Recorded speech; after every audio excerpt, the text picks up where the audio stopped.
Hello guys, Dipankar Food Channel স্বাগতম জনাইছো।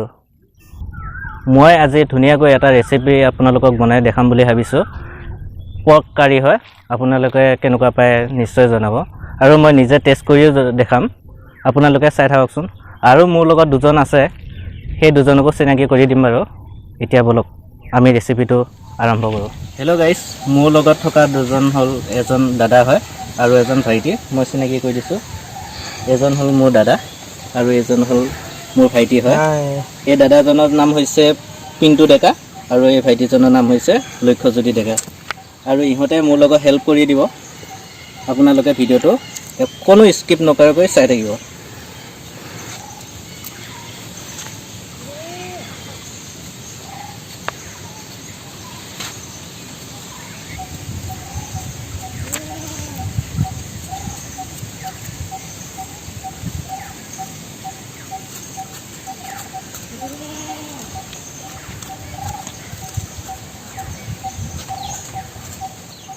Marinate কৰি লওঁ, চাই থাকক গাইছ।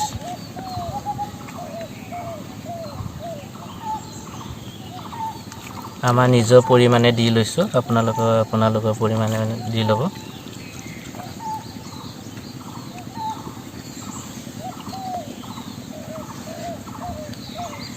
দুই চামুচ নিমখ দি লৈছোঁ আৰু 2 চামুচ হালধি দি লওঁ।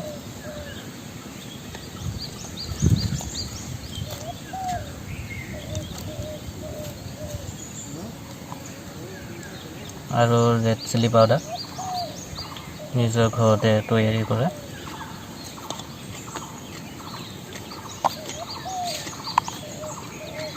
আৰু জিৰা পাউডাৰ দি লৈছোঁ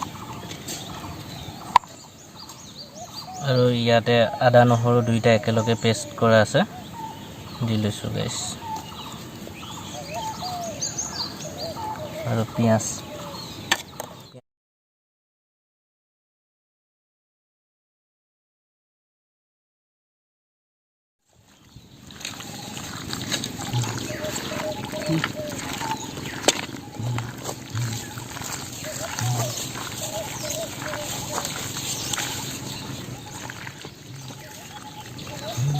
ইমান গাহৰি মাংস তেল দিবই নালাগে, কাৰণ মই অলপ বেছিকৈ তেল খাওঁ, সেইটো কাৰণে তেলটো দিয়া গৈছে।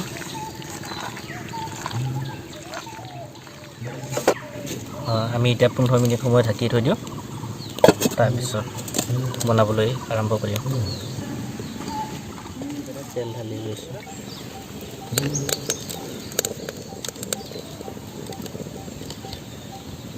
বেছি তেল নিদিওঁ, গাহৰি মাংসত এনেই তেল বহুত থাকে, সেইটো কাৰণে বেছি তেল দিব নোৱাৰি। তেলখিনি গৰম হৈ লওক। তেলখিনি গৰম হ'লে সেইটো কাৰণে এতিয়া আমি লং, ইলাচি, দালচেনি দি দিওঁ।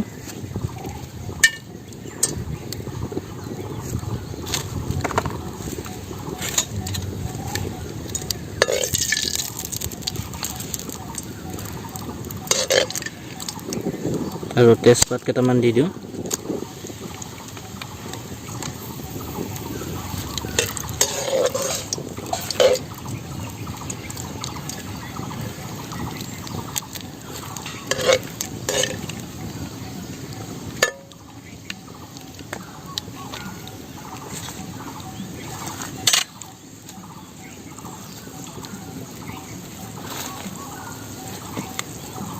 এতিয়া মাংসখিনি ঢালি দিওঁ আৰু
আপোনালোকে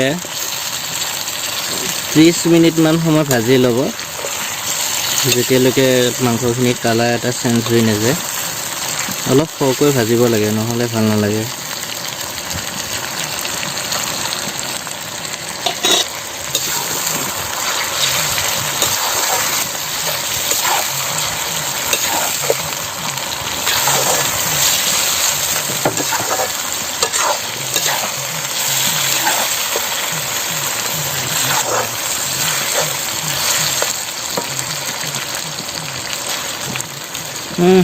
বহুত ধুনীয়া গোন্ধ এটা আহিছে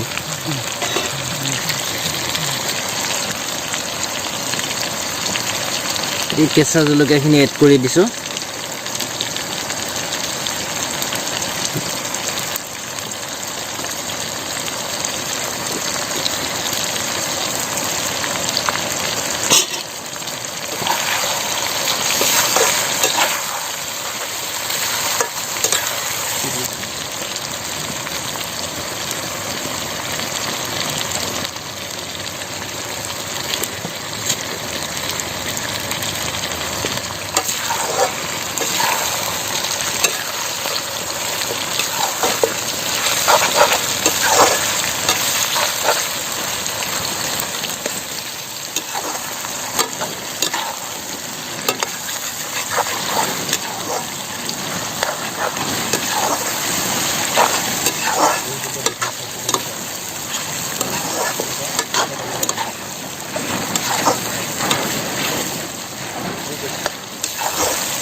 চাওক না গাইছ কি ধুনীয়া কালাৰ আহি গৈছে মাংসখিনি এতিয়া আমি আলুখিনি এড কৰি দিম তাৰপিছত আলুখিনি দিয়াৰ পিছত আকৌ 20 মিনিটমান ভাজি থাকিম আৰু বিলাহীও দিব লাগিব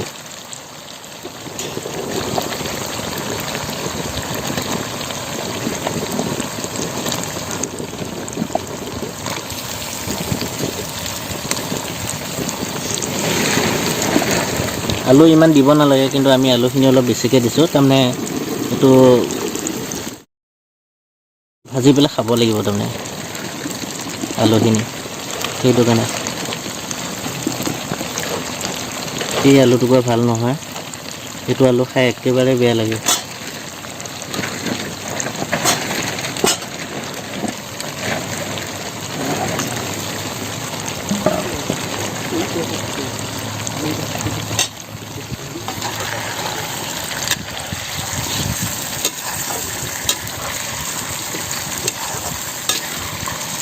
ধুনীয়া গোন্ধ এটা আহিছে নিমখ 1 চামুচ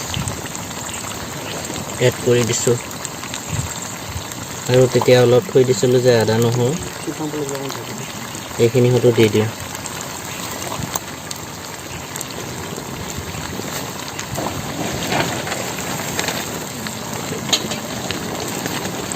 আৰু জিৰা অলপ দি দিওঁ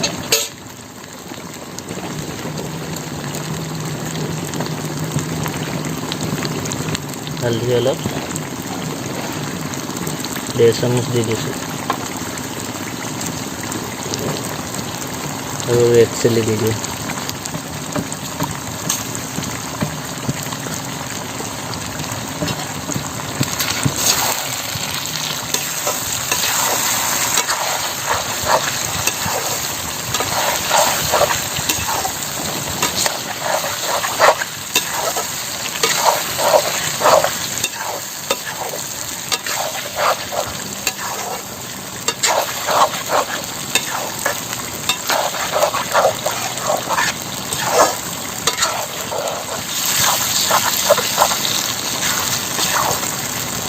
অলপ লৰাই থাকিব লাগে নহলে কামুৰি ধৰে তলত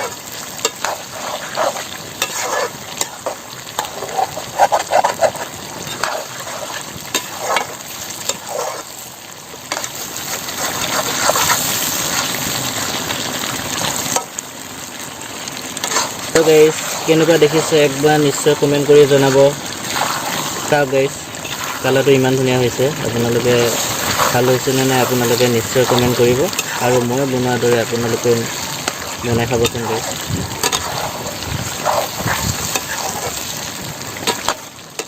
সেইটো কাৰণে আমি এতিয়া বিলাহীখিনি দি দিওঁ।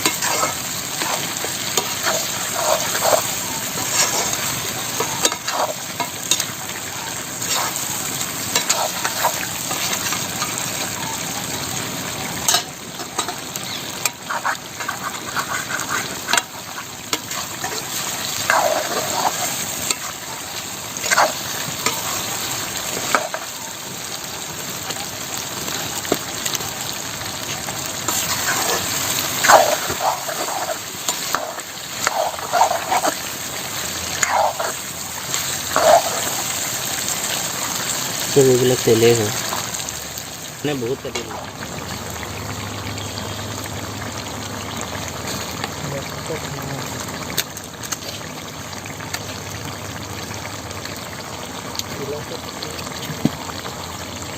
আমাৰ ভজা কমপ্লিট হৈ গ'ল। কি ধুনীয়া কালাৰ আহিছে চাওকচোন গাইছ। আপোনালোকে এনেকৈ বনাই খাবলৈ ট্ৰাই কৰিব। আৰু এতিয়া আমি পানী ঢালি দিম, অলপ ঢালিম, বেছি দিলোঁ।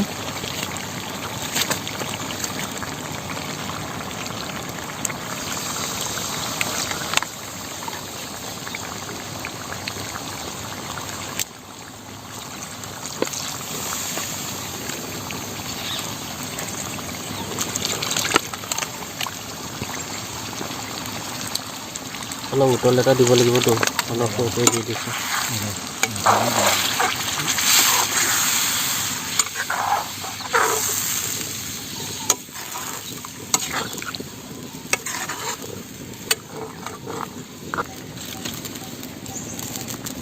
পানী অলপ সৰহকৈ এড কৰি দিলোঁ হা, তাৰমানে ভালদৰে উতল দিব লাগিব গাইছ।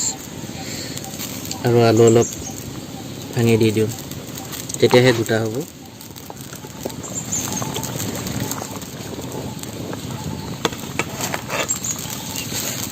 জুইকুৰা বহুত টান হৈছে।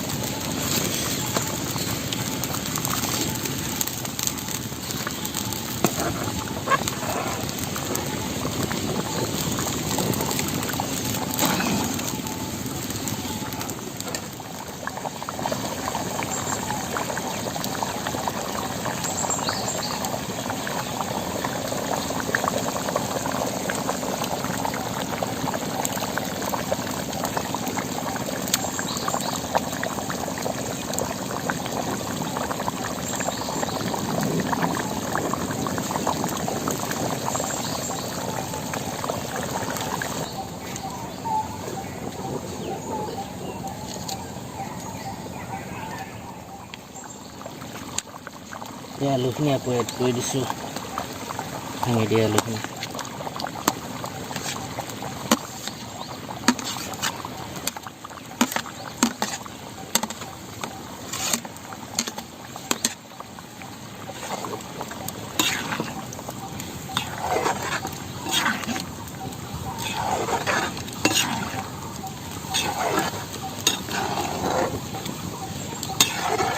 এতিয়া ভালদৰে আৰু 20 মিনিটমান উতল এটা দিম, তাৰপিছত কমপ্লিট হৈ যাব 100%। এইখিনিত মছলা ঘৰতে আমি তৈয়াৰ কৰা মছলা দি দিম, আপোনালোকে গৰম মছলা দিলেও হয়।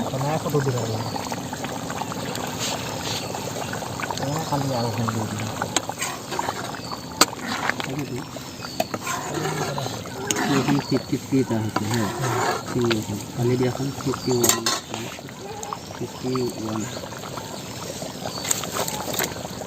টাইম হৈ গৈছে। এতিয়া ধুনীয়াখিনি এড কৰি দিছোঁ, তাৰপিছত নমাই পেলাই ঢাকি থৈ দিম।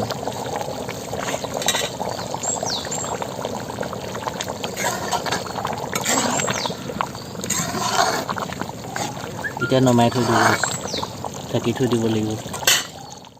হেল্ল' গাইছ, ৰন্ধা কমপ্লিট হৈ গৈছে আৰু এতিয়া মই টেষ্ট কৰি দেখাই দিম আৰু আপোনালোকে ঘৰত নিশ্চয় বনাই খাব। ধুনীয়া হৈছে গাইছ। আপোনালোকে এনেকৈ ধুনীয়াকৈ বনাই খাবলৈ চেষ্টা কৰিব।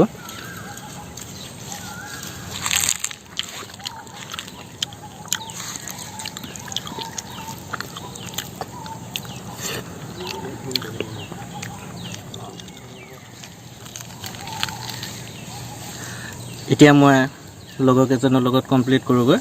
আপোনালোকে নিশ্চয় বনাই খাব। ৰাইচ এতিয়ালৈ বাই বাই।